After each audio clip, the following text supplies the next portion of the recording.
வேதத்தை கொண்டு வந்து திருப்புங்க. 1 கொரிந்தியர், கர்த்தருடைய வார்த்தைக்கு நேராக போகலாம். 1 கொரிந்தியர் 1ஆம் அதிகாரம் 18ஆம் வசனத்தை நம்ம வாசிக்கலாமா?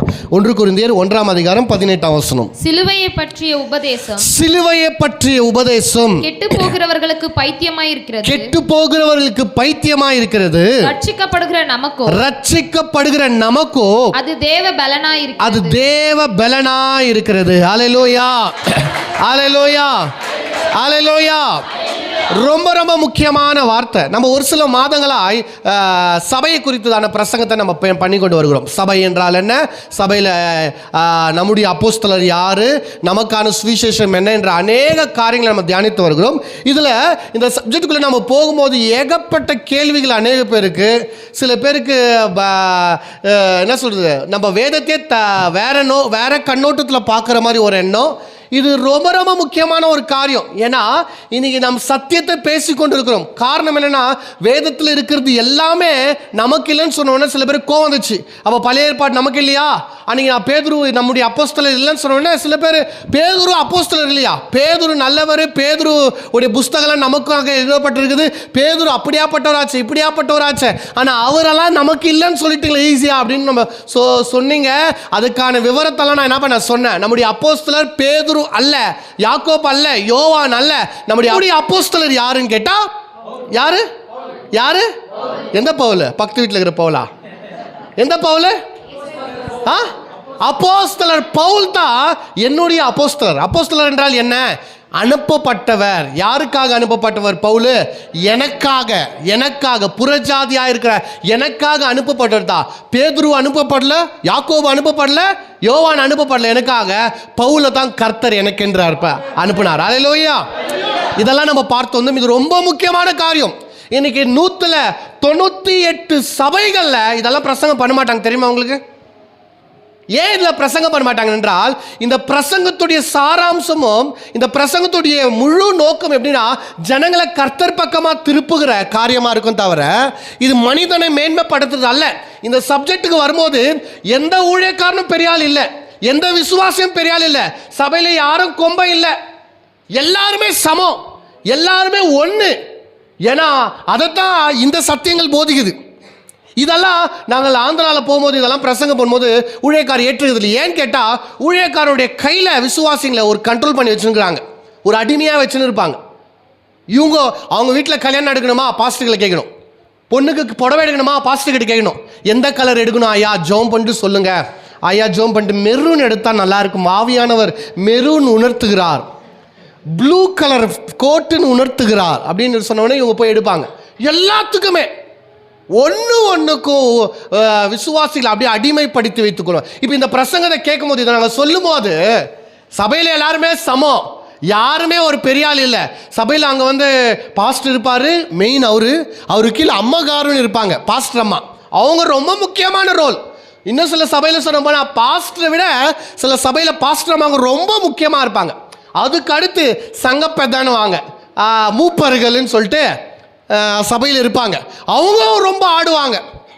அப்புறம் அவங்களுக்கு கீழே இந்த லீடர்ஸு, அந்த துக்குடாஸு, இவங்கெல்லாம் இருப்பாங்க பாருங்கள், வரிசையாக ஒருத்தரா. அதில் இந்த பாஸ்டர் பசங்க கொடுக்குற சேட்டை, அப்புறம் இவங்க நீ அங்கே உக்காரு, நீ இங்கே போ அப்படின்னு சில வாலண்டியரு ரொம்ப ரோதனை பாருங்கள். அப்போது இதெல்லாம் உடைக்கிற சத்தியங்கள் தான் இது. அதனால் இதை ஏற்றுக்கொள்ள அநேக பேர் விரும்புறதில்ல. நான் ஏன் இதை பிரசங்கம் பண்ணுறேன்னா, நீங்கள் எனக்கு மரியாதை கொடுத்தாலும் எனக்கு கவலை இல்லை, மரியாதை கொடுக்கலனாலும் எனக்கு கவலை இல்லை, சத்தியத்தை சத்தியமாக நான் பிரசங்கிக்க வேண்டும். அல்லேலூயா. ஆனால் கண்டிப்பாக உங்களில் அநேக பேர் மரியாதை. ஏன் நான் என்ன நம்புகிறேன்னா, நீங்கள் என் மேலே ஃபோக்கஸ் பண்ணுறதை விட்டுட்டு கடவுள் மேலே நீங்கள் ஃபோக்கஸ் பண்ணணும். என்கிட்ட ஐயா ஜெபம் பண்ணுங்கன்னு கேட்குறத விட, நீங்கள் கர்த்தருடைய சமூகத்தில் ஜெபம் பண்ணால் கர்த்தர் உங்கள் ஜெபத்தை கேட்க வல்லவராக இருக்காங்க. எது சத்தியம் நினைக்கிறீங்க? நீங்கள் ஜெபித்தா கர்த்தர் ஜெபத்தை கேட்பாருன்றது சத்தியமா? என்னிடத்தில் வாங்கள், எனக்கு ஃபோன் பண்ணுங்கள், நான் கை வைத்தா நீ நல்லா ஆவேன்றது சத்தியமா? நீங்கள் ஜெபித்தாலே கர்த்தர் உங்கள் ஜெபத்தை கேட்பார். இதைத்தான் சத்தியம் நமக்கு கற்றுத்தருகிறது. அல்லேலூயா. நான் சொல்லுகிறேன், கிறிஸ்துவின் பார்வையில் யூதன் அல்ல இல்லை, கிரேக்கனும் அல்ல, ஆணும் அல்ல, பெண்ணும் அல்ல, புறஜாதியும் அல்ல, சுயாதீனம்னு அல்ல, ஏழை இல்லை, பணக்காரன் இல்லை, நல்லவன் இல்லை, கெட்டவன் இல்லை, உயர்ந்தவன் இல்லவே தாழ்ந்தவன் இல்லவே இல்லை. சபையில எல்லாருமே ஒரே சரீரத்தில் இருக்கிற அவயங்களா இருக்கிறோம். அல்லேலூயா. சபையில எல்லாருமே ஒரே சமம். சொல்லுங்க, சபையில எல்லாருமே சமம். இங்க யாருமே பெரிய ஆள் இல்லை, யாருமே சின்ன ஆள் இல்லை, எல்லாருமே சமம். அல்லேலூயா. எத்தனை பேருக்கு புரியுது? இதை ரொம்ப தெளிவா புரிஞ்சுக்கணும். ஆமென். நான் இல்லைனா சபை நடக்காது நீ நினைச்சேன்னா நான் நடத்தி காட்டுவேன். அல்லேலூயா.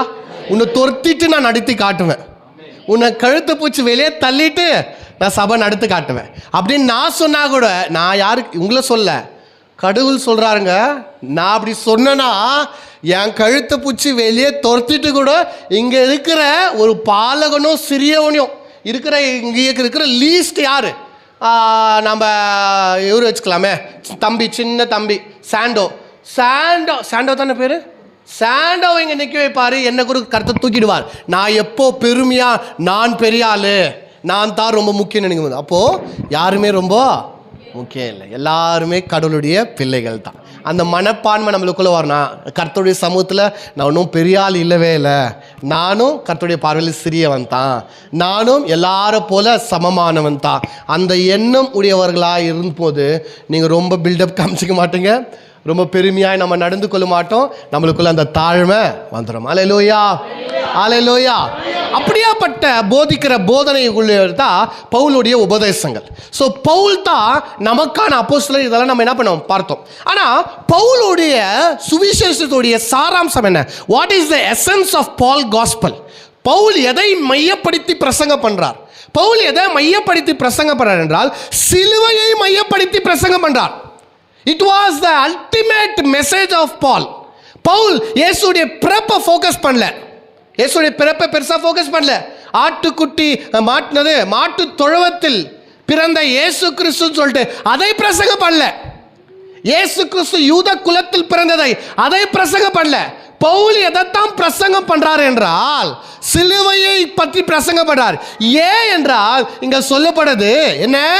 சிலுவை பற்றியதான உபதேசம் கெட்டு போகிறவர்களுக்கு அது எப்படியா இருக்குதா? பைத்தியமா இருக்குதா? இன்னைக்கு அநேக பேருக்கு கேள்வி என்னன்னா, சிலுவை எப்படி ஒரு மனுஷனுடைய வாழ்க்கையை மாற்றும்? நீங்க நம்ப மாட்டீங்க. சிலுவை எதற்கு அடையாளம் என்றால் சாபத்துக்கு அடையாளம். அல்லேலூயா, அல்லேலூயா. உதாரணத்துக்கு இப்போ இங்கே ஒரு அடுத்த வருஷம் இந்த பேனரை மாற்ற போகிறோம். இப்போ அடுத்த வருஷம் பேனர் எப்படி போடலான்னு, ஒரு எலும்பு கூண்டு இங்கே வச்சுட்டு ரெண்டு பக்கம் வந்து எலும்பு, டேஞ்சர் பார்த்துக்கிறீங்களா? டேஞ்சர் சிம்பல், ஒரு எலும்பு கொண்டு எக்ஸா எலும்பு வச்சுட்டு இருப்பாங்க. அந்த சிம்பல் இப்படி வச்சா நல்லா இருக்குமா? அத்தை கூட பிடிச்சி டாட்டோ போடுறவன், அந்த மாதிரி ஸ்டிக்கர் ஓட்டுறவங்கலாம் இருக்கிறாங்க.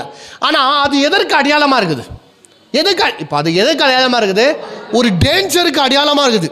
அதை பார்த்தவொடனே, அந்த எலும்புக்கூடு சிம்பல் பார்த்தவொடனே டேஞ்சர்னு நம்ம புரிஞ்சுக்கிறோம், சாபோன்னு புரிஞ்சுக்கிறோம். அப்போ சாபத்துக்கு அடையாளமாக இருக்கிற அந்த எலும்பு குண்டு, அது போல தான் பழைய ஏற்பாட்டில் சிலுவை என்றால் அது சாபத்துக்கு அடையாளம். ஆமென். கலாத்தியர் 3:13 சொல்லுது, மரத்தில் தூக்கப்பட்ட எவனோ சபிக்கப்பட்டவன். அப்போ யாரெல்லாம் சிலுவையில் தொங்குறாங்களோ இந்த சிலுவை எதற்கு அடையாளமா இருக்குன்னு கேட்டா சாபத்துக்கு அடையாளமா இருக்குதான் பழைய ஏற்பாடுல. ஆக்சுவலி அது உண்மைதான். சிலுவை என்றால் சாபத்துக்கு அடையாளம். எப்போ? பழைய ஏற்பாடுல. அதனால தான் பவுல் இங்க சொல்றாரு, சிலுவை பற்றிதான உபதேசம் கெட்டு போகிறவர்களுக்கு அது எப்படியா இருக்குதா? இப்போ இந்த உங்களுக்கு நான் கற்பனைக்கு சொன்னேன் பார்த்தீங்களா, அந்த எலும்பு கூண்டு, இந்த எலும்பு கூண்டுனால நீங்கள் நன்மை பெற்றுக்கொள்வீர்கள் என்று நான் பிரசங்கம் பண்ணா உங்களுக்கு எப்படி இருக்கும்? அது எப்படி இருக்கும்? பைத்தியக்காரன்.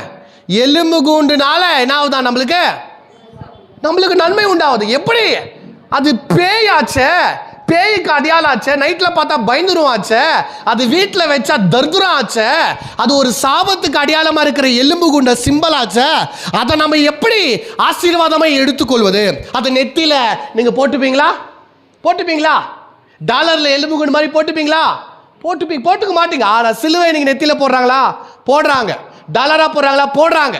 சிலுவை அப்படியே என்ன சொல்றது, சிம்பலா எல்லாரும் வீட்லேயும் டோரில் போடுவாங்களா? போடுறாங்க. இத அந்த காலத்துல சாபத்துக்கு அடையாளமா தான் இருந்துச்சு. சிலுவை என்றாலே சாபம். அப்போ பழைய ஏற்பாட்டில் அந்த காலகட்டத்தில் சிலுவை சாபமா எண்ணப்பட்ட நேரத்தில் இதை பிரசங்கிக்கும் போது, இது சொல்லும் போது பைத்தியக்கார மாதிரி பேசாதீங்க. ஒரு சாபத்துக்கு அடையாளமா இருக்கிற ஒரு சிலுவை என்னை எப்படி ரட்சிக்கும், என்னை எப்படி விடுதலை ஆக்கும், எனக்கு எப்படி நன்மையை கொண்டு வரும்? இந்த கேள்வி வர்றது தப்பா கரெக்டா? கரெக்ட். அதுதான் பவுல் சொல்றார், சிலுவை பற்றிதான உபதேசம் கெட்டு போகிறதுக்கு பைத்தியம். You can never understand the gospel of the cross. சுவிசேஷம், சிலுவையில் இருக்கிற சுவிசேஷம், சிலுவையில் இருக்கிற ரகசியம், சிலுவையில் இருக்கிற நன்மை, அதை பிளெயினா யதார்த்தமா பார்க்கும்போது நம்முடைய மனக்கண்களுக்கு அது புரியாது. How it is possible?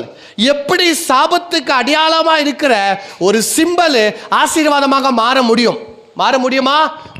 முடியவே முடியாது. ஆனால் என்னைக்கு இந்த சிலுவையில் சாபத்துக்கு அடையாளமா இருக்கிற இந்த சிலுவையில் இயேசு தொங்கினாரோ, அல்லேலூயா அல்லேலூயா, எப்போ இந்த சாபத்துக்கு அடையாளமா இருக்கிற சிலுவையில் இயேசு தொங்கினாரோ, இந்த சிலுவை சாபம்ன்ற அந்த இடத்துல இருந்து அது நீக்கப்பட்டு ஆசீர்வாதம் என்ற இடத்துக்கு அது சொல்லப்பட்டது. அல்லேலூயா. இனி சிலுவை சாபம் அல்ல, சிலுவை தான் ஆசீர்வாதம். அல்லேலூயா அல்லேலூயா. எத்தனை பேருக்கு இப்போ சொன்னவருக்கு புரிஞ்சிச்சுன்றீங்க? ஆமென். அப்போ இது என்னது? சாபத்துக்கு அடையாளமா இருந்த ஒன்று, சாபத்துக்கு அடையாளமா இருந்த ஒன்று. ஆனா இயேசு இதுல ஏதோ ஒன்று செய்து முடிச்சார் பாத்தீங்களா? இதுல ஏதோ செய்து முடித்ததுனால அந்த சிலுவை நமக்கு நன்மையாய் மாறினது. அல்லேலூயா. இதை புரிந்தவர்கள் இதில் நன்மையை பெற்றுக்கொள்வாங்க. இதில் புரியாதவங்க இதை நன்மையை அனுபவிக்க முடியாது. அதுதான் பவுல் சொல்றார், சிலுவை பற்றிதான உபதேசம் கெட்டு போகிறதுக்கு பைத்தியமாக இருக்குது. எப்படி சிலுவை எப்படி என்னை காப்பாற்றும், சிலுவை எப்படி என்னை ரட்சிக்கும், சிலுவை எப்படி எனக்கு மீட்கும் தெரியல. ஆனால் பவுல் சொல்றார், ரட்சிக்கப்படுகிறவர்களுக்கோ அது தேவ பலனாக. மறுபடியும் வாசிங்க, அது பார்க்கலாம். சிலுவை பற்றிய உபதேசம் கெட்டு போகிறவர்களுக்கு பைத்தியமாய் இருக்கிறது. ரட்சிக்கப்படுகிறவர்களுக்கோ இல்ல, ரட்சிக்கப்படுகிற, சொல்லுங்க, நமக்கோ, எனக்கோ, அது தேவ பலனா இருக்கிறது. Hallelujah. It is a power of God. போன வாரம் நம்ம இதை பத்தி பேசணும், ஞாபகம் இருக்குதா? தேவ வல்லமை எங்க இருக்கு? எங்க இருக்கு தேவ வல்லமை? எங்க இருக்குங்க? சுவிசேஷத்தில் இருக்குது. ரோமர் 1:16 நம்ம வாசிச்சோம் பாத்தீங்களா? சுவிசேஷத்தை குறித்து நான் வெட்கப்படேன். அது எப்படியா இருக்குதா? முன்பு யூதர்களுக்கும் பின்பு கிரேக்கர்களுக்கும் ரட்சிக்கப்படுகிறவர்களுக்கு அது தேவ பலனா இருக்கு. அங்க சுவிசேஷத்தை பத்தி சொல்லுது, இங்க சிலுவை பத்தி சொல்லுது. அப்ப அது வேற இது வேறையான்னு கேட்டா இல்ல, அது கிறிஸ்துவின் சுவிசேஷத்தை குறித்து நான், அப்படிதானே இருக்குங்க. ரோமர் 1:16 வாசிங்க. 1:16. கிறிஸ்துவின் சுவிசேஷத்தை குறித்து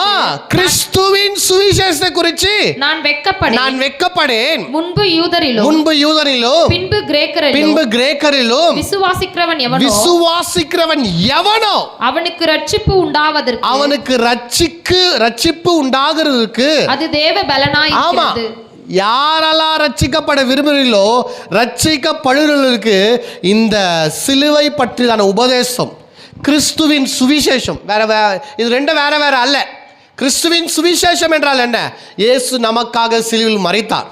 இங்க பவுல் என்ன சொல்றார்? சிலுவை பற்றிதான உபதேசம். சிலுவை பற்றிதான உபதேசம் என்ன? What is the doctrine of the cross? சிலுவை பற்றி நம்ம பேசணும்னு என்னதை பற்றி பேசுவீங்க? இந்த சிலுவை பற்றி நீங்கள் பேசணும், நான் உங்ககிட்ட சொல்கிறேன். இயேசு இல்லாமல் சிலுவை பற்றி உங்களால் பேச முடியுமா?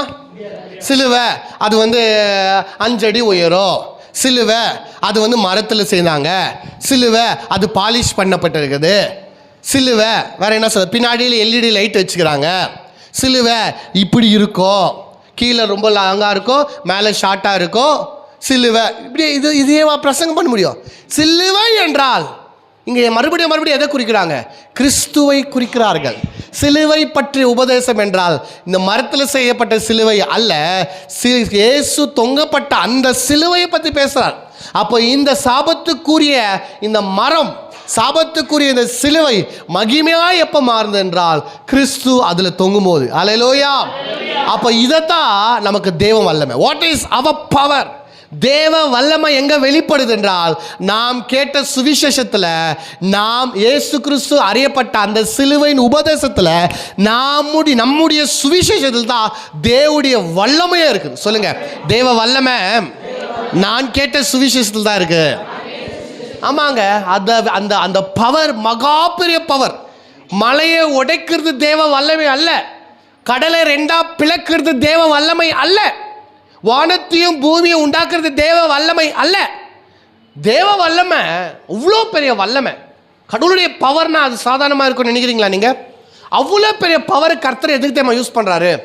கடலை பிழைக்கிறதுக்காக யூஸ் பண்ணல, வானத்தையும் பூமியை உண்டாக்குறதுக்கு யூஸ் பண்ணல.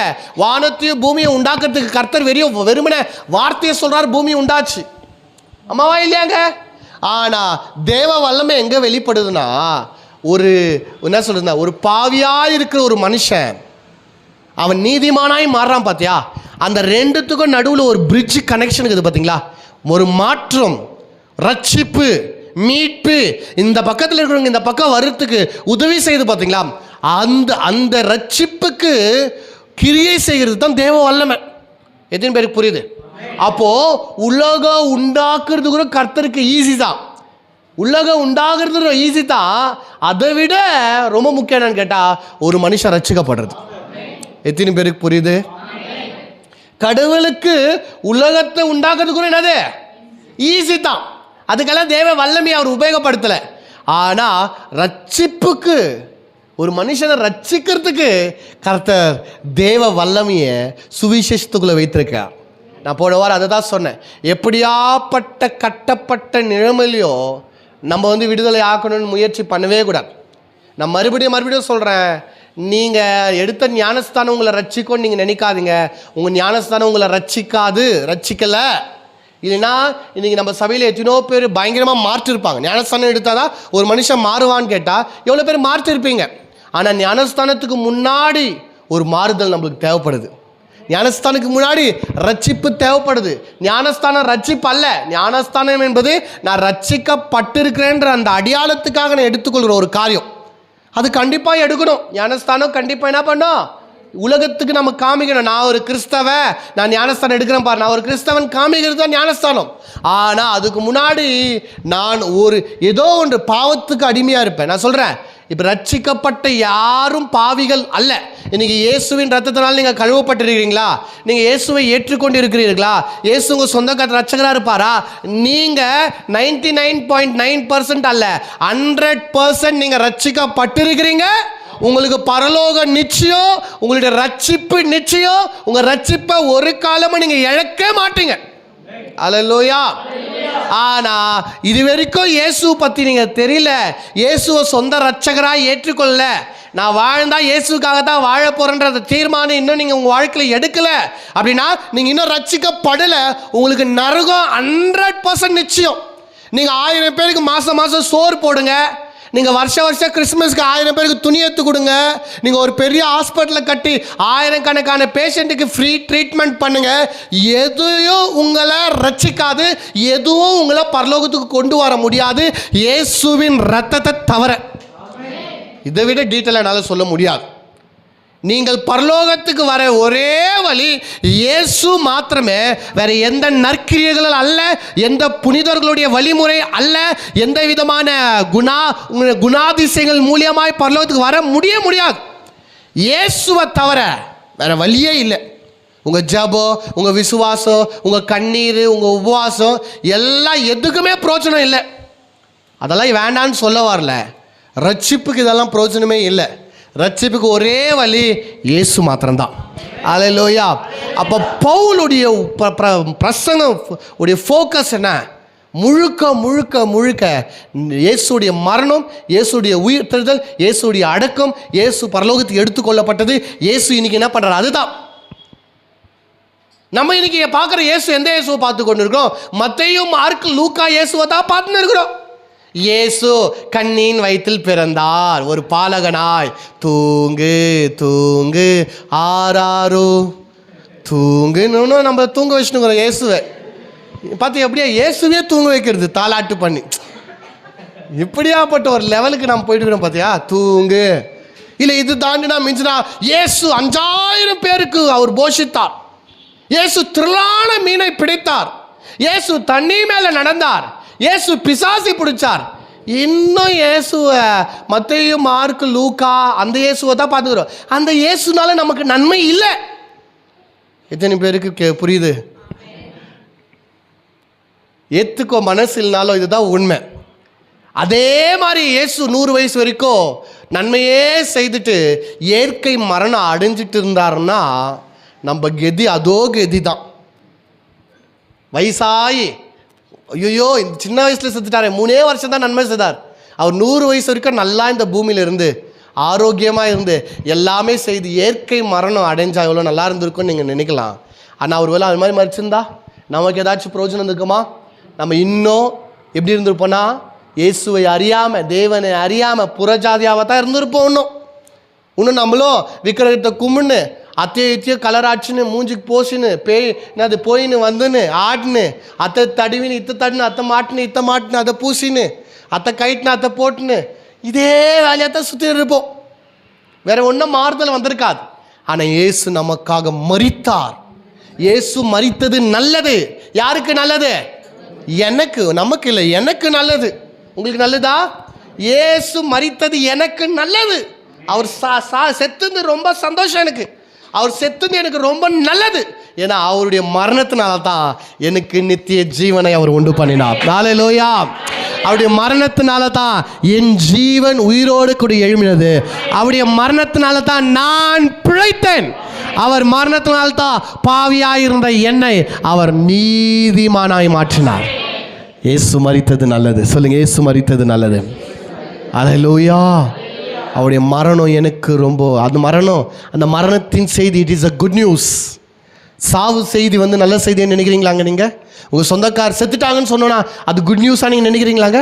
குட் நியூஸ் இல்லை. ஆமென்.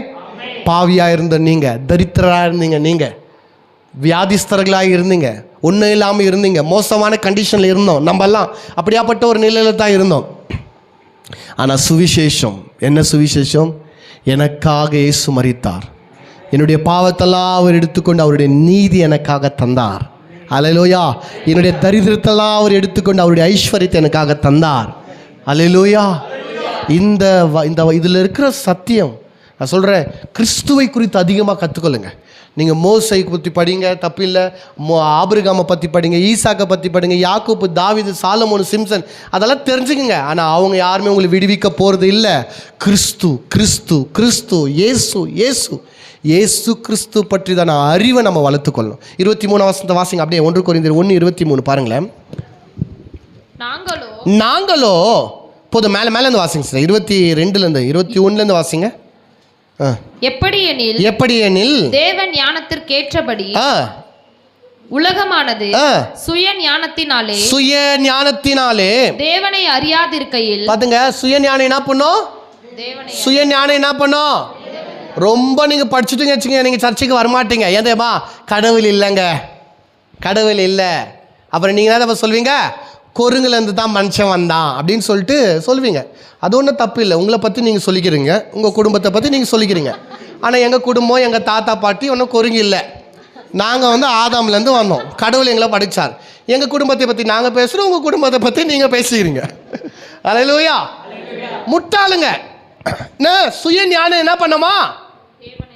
தேவனை ரொம்ப புத்திசாலி. எப்படிதம்மா ரொம்ப புத்திசாலின்னா என்ன பண்ணுவான்? கடவுள் இல்லை, கடவுள் இல்லைன்னு சொல்லிட்டு அவன் யாரா? புத்திசாலின்னு சொல்லிட்டு அவன் நினச்சிக்கிறான். ஆனால் பைபிள் சொல்லுது தேவன் இல்லைன்னு சொல்லுகிறவன் யாரா? மூடன், முட்டாள். சொல்லுங்க, முட்டாள். கடவுள் இல்லைன்னு யாருன்னா சொன்னான் யாரு? வட்டி கட்டுன முட்டாள், 1ஆம் நம்பர் பைத்தியக்காரன். அல்லேலூயா. தொடர்ந்து வாசிங்க. பைத்தியமாக தோன்றுகிற பிரசங்கத்தினாலே விசுவாசிகளை ரட்சிக்க தேவனுக்கு பிரியமாயிற்று. பாத்தீங்களா? பைத்தியமான அவங்க எது பைத்தியம் சொல்றாங்களோ அதைத்தான் நாங்கள் பிரசங்கம் பண்ணுவோன்றார் பவுல். அல்லேலூயா. ஏங்க நீங்க சிலுவை பத்தி பேசுறீங்க? இயேசு யாரோ ஒருத்தர் செத்துதை பத்தி பேசுறீங்க. உலகம் எப்படி உண்டாச்சு அதை சொல்லுங்க. சூரியன் எப்படி உண்டாச்சு அது சொல்லுங்க. சூரியனுடைய கோள்களை சொல்லுங்க. சோலார் சிஸ்டம் பற்றி சொல்லுங்க. 7 நட்சத்திரங்களை பற்றி சொல்லுங்க, 7 வானத்தை பற்றி சொல்லுங்க, அதை சொல்லுங்க, இதை சொல்லுங்க. இல்லை இல்லை இல்லை, நாங்கள் அதெல்லாம் சொல்ல வரலங்க. அதெல்லாம் எங்களுடைய வேலை இல்லை. உங்களுக்கு பைத்தியம்னு எது தோணுது? கிறிஸ்து மரணம் உங்களுக்கு பைத்தியம் மாதிரி தெரியுது தானே? சிலுவை பற்றிய உபதேசம் பைத்தியம் மாதிரி தெரியுது. ஆனால் இந்த பைத்தியமான சிலுவை பற்றி தான் நான் பேசுவேன். ஏன் பேசுவேன்னா இதில் தான் மனுஷனுக்கு ரட்சிப்பே இருக்குங்க. அல்லேலூயா. அதை தான் சொல்றாரு. வாசிங்க தொடர்ந்து. யூதர்கள் அடையாளத்தை கேட்கிறார்கள். யூதர்கள் என்ன கேட்குறாங்களா? அடையாளத்தை. எதை கேட்குறாங்க? அடையாளத்தை கேட்குறாங்க. ஏன்னா இவங்களுக்கு அதே தான் பழைய காலத்துலேருந்து. தண்ணியை ரத்தமாக மாற்றினாரே, அந்த மாதிரி ஏதாச்சும் பண்ணிக்காமி. கோல் கீழே போட்டோன்னே பாம்பா மாறினா, அது மாதிரி ஏதாச்சும் பண்ணிக்காமி. நான் என்ன வித்தக்காரனா சொல்லு? இல்லை நான் ஏதாச்சும் மேஜிக் மேனா சுக் சுக்ஸ் அப்படி பண்ணிட்டு பூ பிரதர் பாக்கெட்லேருந்து அப்படியே புறா வருவீங்க, அப்போ நான் உங்களை நம்புகிறேன். இதோ இந்த இவங்க பாருங்கள் குழந்தை இல்லாமல் இருக்கிறாங்க, இவங்களுக்கு குழந்தை வருவீங்க, அப்போ நான் நம்புகிறேன். இல்லை இவங்க இதாக பண்ணுறாங்களா, இவங்களுக்கு ஏதாச்சும் பண்ணுங்க, அப்போ நான் நம்புகிறேன். ஏன்னா நான் என்ன வித்தக்காரனா இல்லை மேஜிக் பண்ண வந்துருக்கிறா? அதை தான் பவுல் சொல்கிறார். நீ என்னத்தை கேட்குற? அடையாளத்தை கேட்குற. அப்புறம் கிரேக்கர் ஞானத்தை தேடுகிறாங்க. ஆமா, இப்ப சபைக்கு வந்தோம், நான் என்ன கத்துக்கினேன்? ஏதாச்சும் என்னுடைய ஞானம் பெருகுச்சா, என்னுடைய இன்டலெக்சுவல் பெருகுச்சா, என் அறிவு பெருசாச்சா, ஏதாச்சும் எனக்கு பலனுக்கு தான் ஞானம். அதைத்தான் யார் தேடுதா? கிரேக்கர். ஏன்னா கிரேக்கர் படிப்பாளி. ரொம்ப ரொம்ப உலக தத்துவ ஞானிகளெல்லாம் கிரேக்கரில் தான். அரிஸ்டாட்டல், ப்ளூட்டோ, அப்புறம் சாக்ரட்டிஸ் சொல்கிறாங்களே, இவங்க பெரிய பெரிய தத்துவ ஃபிலாசபரெல்லாம் இவங்க தான் வந்தாங்க. என்ன சொல்ல போனால் அகாடமின்னு சொல்கிறான் பார்த்தியா? அகாடமினா ஸ்கூலு, இந்த படிப்பு சம்மந்தப்பட்டது. இதெல்லாம் கண்டுபிடிச்சிருந்தா யார்? இந்த கிரேக்கர்கள் தான். இவங்களுக்கு எப்போவுமே அறிவு தான். அப்போது 2 குரூப் கூறாங்க. ஒருத்தர் யார்? யூதர்கள். இன்னொருத்தர் யார்? கிரேக்கர்கள். யூதர்கள் எதை தேடுறாங்க? அடையாளங்களை தேடுறாங்க, அற்புத அடையாளத்தை தேடுறாங்க. கிரேக்கர்கள் எதை தேடுறாங்க? ஞானத்தை தேடுறாங்க. இப்போ 2 குரூப் இருக்கிறீங்க. இவங்கெல்லாம் யூதர்கள், இவங்கெல்லாம். இப்போ நீங்களாம் எதுக்காக வந்துக்கிறீங்க? நான் ஏதாச்சும் மேஜிக் பண்ணுவேன், சொம்புலேருந்து எப்படி புறாவை எடுப்பது, பால் எப்படி தண்ணி எப்படி பாலாக்குறது, அந்த மாதிரி ஏதாச்சும் பண்ணுவேன்னு வந்துக்கிறீங்க. இவங்க எதுக்கு வந்துக்கிறாங்கன்னா, நான் ஏதாச்சும் ஞானமானது பிரில்லியண்ட்டான ஒரு காரியத்தை இவங்களுக்கு கத்தர போகிறேன், அறிவுக்காக இவங்க வந்துக்கிறாங்க. ஆனால் பவுல் என்னத்தமா சொல்கிறாரு? நீங்கள் அடையாளத்துக்காக வந்திருக்கிறீங்க, நீங்கள் ஞானத்துக்காக வந்திருக்கீங்க. வசனம் வாசிங்க. நாங்களோ சிலுவையில் அறையப்பட்ட கிறிஸ்துவையே பிரசங்கிக்கிறோம். ஒரு அல்லேலூயா சொல்லுங்க பார்க்கலாம். அல்லேலூயா சொல்லுங்க பார்க்கலாம். நீங்கள் எதனா தேடி வாங்க, நீங்கள் எதுக்குன்னா வாங்க. ஆனால் நாங்கள் எதை தான் பிரசங்கம் பண்ண போகிறோம்? அப்போ நான் ஆப்போசிட்டாக பிரசங்கம் பண்ணுறேன்னா? இல்லை, நான் அப்புறம் சிலுவை பற்றியான பிரசங்கம் உங்களுக்கு அடையாளத்தை உண்டு பண்ணும், சிலுவை பிரசங்கம் உங்களுக்கு ஞானத்தை உண்டு பண்ணும். அதைத்தான் பவுல் 1 கொரிந்தியர் 4:4 வாசிங்களேன். 2 கொரிந்தியர் 4:4. தேவனுடைய சாயலாய் இருக்கிற, இது அவங்க படிக்கும்போது ரொம்ப தெளிவாக கவனிங்க. தேவனுடைய சாயலாய் இருக்கிற கிறிஸ்துவின் மகிமையான, எப்படிங்க? தேவனுடைய சாயலாய் இருக்கிற கிறிஸ்துவின் மகிமையான சுவிசேஷத்தின் ஒளி. எதுங்க? எந்த ஒளி? சுவிசேஷனா என்ன? இயேசு எனக்காக சிலுவையில் மரித்தார். அதுதான் கிறிஸ்துவின் சுவிசேஷம். நாங்கள் சிலுவை குறித்ததான பிரசங்கம், சிலுவை பற்றிதான உபதேசம், இதெல்லாம் எதை பற்றி பேசுது? சிலுவைன்னு வந்தால் காஸ்பல்னு வருதா? அது சிலுவை. இயேசு மரணமானார் பார்த்தீங்களா? அது. அப்போ சிலுவை வாசிங்க.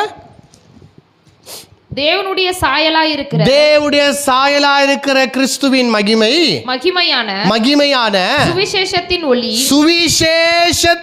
ஒளி அவிசுவாசிகளாகிய, எப்படிங்க? சுவிசேஷத்தின் ஒளி, the light of the gospel. சொல்லுங்க, the light of the gospel. சுவிசேஷத்தின் ஒளி அவிசுவாசியான அவர்களுக்கு பிரகாசமாய் இராதபடிக்கு இப்பிரபஞ்சத்தின் தேவனானவர் அவருடைய மனதை குருடாக்கினார். எப்போ? ரட்சிக்கப்படுறதுக்கு முன்னாடி. இப்போ இன்னைக்கு உங்க வீட்டுக்காரர் ஏன் ரட்சிக்கப்படல? இதுதான் பிரச்சனை. ஏன்? சுவிசேஷத்தின் வெளிச்சம் அவங்களுக்கு பிரகாசமாக ஆகாதபடி இப்பிரபஞ்சத்தின் லோகாதிபதி அவருடைய மனக்கண்கள் என்ன பண்ணியிருக்கானா? குருடாக்கிக்கிறானா. பிசாசி புஷ்டுக்குதுன்னு சொல்லக்கூடாது. இப்பிரபஞ்சத்தின் லோகாதிபதி மனக்கண்களை ஏன் அவன் ரட்சிக்கப்பட மாட்டேங்கிறான்னா, இந்த காஸ்பல் ஆஃப் லைட், சுவிசேஷத்தின் ஒளி அவங்க மேலே பட மாட்டுனுக்குது. காரணம் என்ன தெரியுமா? மனசு இருளாயிட்டுக்குது.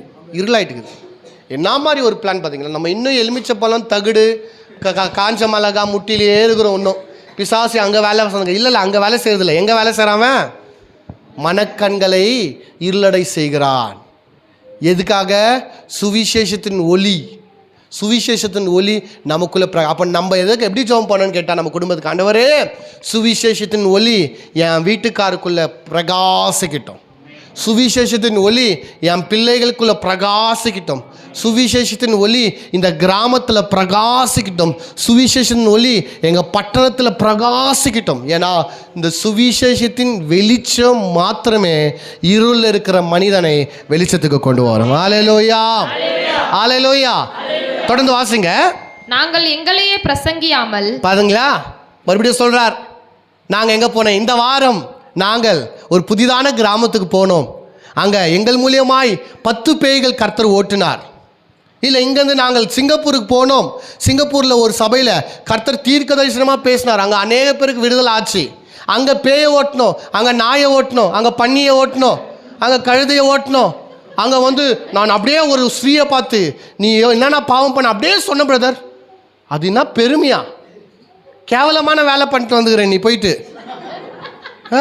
பாவம் அவ்வளோ பெருமை. அதில் குடிக்காரனே எழுந்துக்குள். பாவம் அவர் சைலண்டாக வச்சுருந்தாரு, எல்லாருக்கும் முன்னாடி இப்போ காட்டி கொடுத்துட்டேன். இது ஒரு ஊழியன்னு சொல்லிட்டு பண்ணின்னு இத்த ஊரெல்லாம் சொல்லின்னு டபராச்சுன்னு சில பேரெல்லாம் பாருங்களேன், யார் இவங்க மூலியமாக யாரோ ஒருத்தர் நல்லாயிட்டுப்பாங்க. ஏதோ கடவுள் ஒரு அற்புதம் பண்ணிட்டுப்பாங்க. யாருக்கோ கேன்சர் இருந்திருக்கும், இவர் கடவுள் சுகம் பாய்க்கிட்டார். ஆனால் இவர் ஏதோ ஜோம் பண்ணாலும் ஆயிடுச்சுன்னு வச்சுங்களேன். இவர் ஃபோன் மாதிரி கையிலேயே வச்சு சுற்றுவார். கர்த்தருடைய வார்த்தை போகிறதுக்கு முன்னாடி ஒரு ஜீவனுள்ள சாட்சி நம்ம கேட்கலாம். வாங்க பிரதர் சொல்லுங்கள் அப்படின்னு சொல்லிட்டு இவர்களை குத்துருவாங்க. இவர் 10 நிமிஷம் 15 நிமிஷம் சொல்லுவார். எனக்கு கேன்சர் இருந்துச்சு, அப்படியே ரத்தம் ஒலிவு நின்றுச்சு, ஐயா வந்தார், கை வச்சுன்னு டமான்னு வெஞ்சிச்சு அப்படின்னு இவங்க கத்தி கூச்சல் போடுறது. அப்புறம் இவர்கிட்ட ஜோம் பண்ணுறதுக்கு எல்லாரும் வந்துடுது அதில் வரிசையாக. இப்போ அவர் சொல்கிறாரு, நாங்கள் எங்களை பற்றி. ஆமாம், இப்படியெல்லாம் வேலை காமிச்சு ஓட்டுறது சம்பாதிக்கிறதெல்லாம் ரொம்ப ஈஸியான வேலைங்க. நான் இதை ரொம்ப நாளாக கற்றுனுக்கிறேன். நான் கூட அடுத்த வாரத்துலேருந்து இறங்குனா ரொம்ப ஃபேமஸ் ஆகிடுவேன்.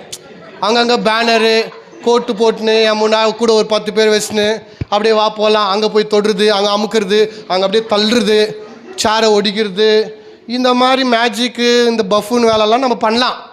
ஆனால் இதெல்லாம் அசிங்கம், இதெல்லாம் கேவலம். கடவுளுக்கு இதில் ஒரே ஒரு சில்லற 10 பிசாக்கு கடவுளுக்கு பிரயோஜனம் இல்லை. கர்த்தர் அங்கேருந்து பார்த்து இந்த ஜோக்கர் வேலை, இந்த பஃபூன் வேலை பண்ணுறதுக்காக அவனை அழைச்சேன். உன்னதமான சுவிசேஷத்தின் வெளிச்சத்தை பிரசங்கிக்கத்தானே.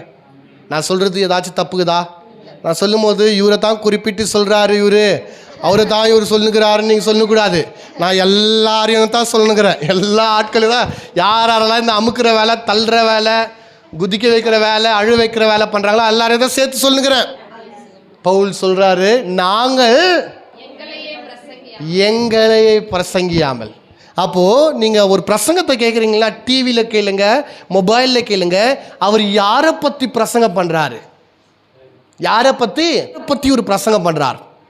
முழுக்க மோசையை பற்றி 7 பாயிண்ட் அப்படின்னு சொல்லிட்டு கிறிஸ்துவே வரலினா ஆஃப் பண்ணிடுங்க. கிறிஸ்துவே வரல அவர் பிரசங்கத்தில். ஏன்னா இயேசு இல்லாத பிரசங்கம் அது கிறிஸ்தவ பிரசங்கமே இல்லைங்க. தாவீதை பற்றியே பேசுகிறார். அது தாவீது எந்த காலத்துக்கு சேர்ந்தவர்? புதிய ஏற்பாடா பழைய ஏற்பாடா? அப்போ முழுக்க தாவீதை பற்றியே பேசி கிறிஸ்து பக்கமே வரலினா அது என்ன பிரசங்கம்? பழைய ஏற்பாட்டின் பிரசங்கம். அது ஒரு யூத பிரசங்கம். It is not a Christian teaching or a Christian sermon. எந்த சத்தியத்தில், எந்த வசனத்தில்? அப்போ ஒரு பிரசங்கத்தை கேட்கும்போது அவர் வெறுமனே சாட்சியை சொல்லுகிறாரா? வெறுமனே கதை அடிச்சுனுக்கிறாரா? அந்த கதை, இந்த கதை, ஆயா வடை சுட்ட கதை, காக்கா கதை, கோழி கதை, நரி கதை, பூனை கதை, இந்த மாதிரியெல்லாம் கதை சொல்லிருப்பாங்க. டைம் பார்த்து ஏன்னா டைம் ஓட்டணுமே. எங்கேயோ ஒரு வசனத்தை எடுத்து ஏதோ கதாடிச்சுட்டு கடைசியில் இப்படியாகவே கர்த்தரவங்களை ஆசிரியப்பார், நம்மளாம் எழுந்து இருக்கலாமா? கதை அடிக்கிறதுக்கு இல்லை இடம். இது வெறியும் சாட்சி சொல்லிட்டு போகிற கதை அடிக்கிற இடம் இது இல்லை. என் பற்றி பேசுகிற கதை எது இல்லை. என் பொண்டாட்டி இந்த வாரம் என்ன பண்ணாங்க, என் பிள்ளைங்க இந்த வாரம் என்ன பண்ணாங்க, நாங்கள் எங்கெல்லாம் போயிட்டு வந்தோம், நாங்கள் என்னென்னலாம் பண்ணோம், கதை அடிக்கிற இடம் இது இல்லவே இல்லை. இதைத்தான் பவுல் ரொம்ப தெளிவாக சொல்றார். நாங்கள் எங்களை பற்றி பிரசங்கம் பண்ணல. எங்களை பற்றி பேசுறதுனால உங்கள் வாழ்க்கை மாறாது, புரிந்து கொள்ளுங்க. இங்கே இருக்கிற ஒரு மனுஷன் யாருன்னா செத்து போயிட்டு ஜெபம் பண்ணி உயிரோடு ஏஞ்சிருக்கலாம். அந்த மனுஷனை கொண்டு வந்து இங்கே நிற்க வச்சு பிரசங்கம் பண்ணி வைக்கிறேன்னு வச்சுக்கோங்களேன், சாட்சி சொல்ற வைக்கிறேன், அதனால ஒரு மனுஷனுக்கு பிரோஜனம் இல்லை. உங்களுக்கு தெரியுமா? கேன்சர் கட்டியா இருந்து விடுதலை ஆன மனுஷனை இட்டு வந்து உங்களுக்கு ஒரு சாட்சி சொல்ற வச்சுக்கோங்களேன், அதனாலே ஒரு பிரோஜனம் இல்லை. உங்களுக்கு தெரியுமா? இதனால ஒரு பலனும் இல்லை. ஜீவனுள்ள சாட்சி, சும்மாகிற சாட்சி, அந்த சாட்சி, எந்த சாட்சியும் மனுஷனை மாற்ற முடியாது. எந்த சாட்சியும் மனுஷனுக்கு ஆசீர்வாதத்தை கொண்டு பண்ண முடியாது. ஒரு மனுஷனை மாற்றும் என்றால், ஒரு மனுஷனை விடுதலை ஆக்கும் என்றால், ஒரு மனுஷனை பாவிலிருந்து நீதிமானாக்கும் என்றால் அது கிறிஸ்துவின் உபதேசத்தை தவிர, கிறிஸ்துவின் சுவிசேஷத்தை தவிர வேற எதுவுமே உங்களை மாற்ற முடியாது. அல்லேலூயா. எத்தனை பேருக்கு புரியுது? ரொம்ப ஆவேசம் ஆகிட்டான்னு நினைக்காதீங்க. ஏன்னா ரொம்ப கவலைக்குரிய காரியம். அநேக சபையில் நேரத்தை எதுக்கோ தராங்க, சுவிசேஷத்துக்கு தரமாட்டாங்க, பிரசங்கத்துக்கு தரமாட்டாங்க. நம்மளுக்கு கொடுப்பாங்க. யாருன்னா ஜோக் அடிக்கிறவங்க வந்துட்டாங்கன்னா, கதை சொல்கிறவங்க, மந்திரவாதி, மனம் திரும்பின மந்திரவாதி வந்தால் அவர் கல்ற உள்ள என்னென்னலாம் பண்ணார், தளிச்ச புல்லை மண்டை ஒடிச்சிருந்து அந்த தளிச்ச புல்லை மண்டையிலேருந்து மை எப்படி உண்டு பண்ணாருன்னு சொல்கிற கதை, அப்புறம் இவர் எப்படி சூனியம் வச்சார், இவர் எப்படி ஒருத்தனை கெட்டாருன்னு சொல்லும்போதெல்லாம் நம்ம வாயான்னு பொழுதுன்னு பார்ப்போம். அப்படியா, ஐயோ ஊன்னு.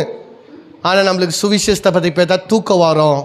சுவிசேஷத்தை குறித்து கேட்கும்போது நம்மளுக்கு இதெல்லாம் இன்ட்ரெஸ்டிங்காகவே நம்மளுக்கு தெரியாது. இப்போ பிசாசு எப்படி நம்ம மனக்கண்மனை குருடாக்கிக்கிறாங்க கொஞ்சம் கவனிச்சு பாருங்கள். எது இன்ட்ரெஸ்ட்டை தராமல் பார்த்தீங்களா? தேவையில்லாததெல்லாம் இன்ட்ரெஸ்ட் நம்மளுக்கு தருவான். தேவைக்கிறது மேலே இன்ட்ரெஸ்ட்டே நம்மளுக்கு கொடுக்க மாட்டேன். ஏன்னா இது வாழ்க்கைக்கு வந்துச்சுன்னா நீங்கள் மாறிடுவீங்க. சுவிசேஷத்தின் வெளிச்சம் வந்துச்சுன்னு வச்சுங்களேன், பிரகாசம். ஒரு இடத்துக்கு வெளிச்சம் வரும் என்றால் அந்த இடத்துல இருக்கிற இருளெல்லாம் ஓடிடும். அம்மாவா இல்லையாங்க? அம்மாவா இல்லையா? வெளிச்சம் சுவிட்சை ஆன் பண்ண லைட் எரியும் போது அந்த வினாடியில் வெளிச்சத்தை விட ஃபாஸ்ட் எதுவுமே இல்லை பாருங்கள். Light is a very fast travelling. அது வெளிச்சம் ஒரு சுவிட்சு போட்டோட வெளிச்சம் எரியுள்ள அந்த ரூமில் இருக்கிற இருட்டெல்லாம் ஓடிடுது. அதுதான் கிறிஸ்துவின் சுவிசேஷம். அப்படிதான் சுவிசேஷத்தின் வெளிச்சம். அப்படிதான் அந்த வெளிச்சம் உங்களுக்குள்ளே பிரகாசிக்கும் போது உங்கள் மனக்கண்களெல்லாம் குருடாக இருக்கிற மனக்கண்களெல்லாம் பிரகாசமாக உள்ள வெளிச்சமாக மாறிடும். இப்போ வாசிங்க கடைசியாக அந்த பகுதி. நாங்கள் எங்களையே பிரசங்கியாமல் கிறிஸ்து இயேசுவை கர்த்தர் என்றும் எங்களையோ இயேசு கிறிஸ்துவின் நிமித்தம் உங்கள் ஊழியக்காரர் என்றும் பிரசங்கிக்கிறோம். ஆமென். எப்படி பிரசங்கம் பண்றாரா? எங்களை பத்தி பிரசங்கம் பண்ணாமல், கவனிங்க, இயேசு கிறிஸ்துன்னு சொல்றாரா, கிறிஸ்து இயேசுன்றாராங்க? ஏன்? அதுக்கும் ஒரு காரணம் இருக்குது. அற்புதமான சத்தியம் அது. நம்ம இன்னொரு நாள் பார்க்கலாம். ஏன் இயேசு கிறிஸ்து இயேசுன்னு சொல்லாமல், இயேசு கிறிஸ்து சொல்லாமல் கிறிஸ்து இயேசு ஏன் சொல்கிறார்? மறுபடியும் பாருங்களேன்.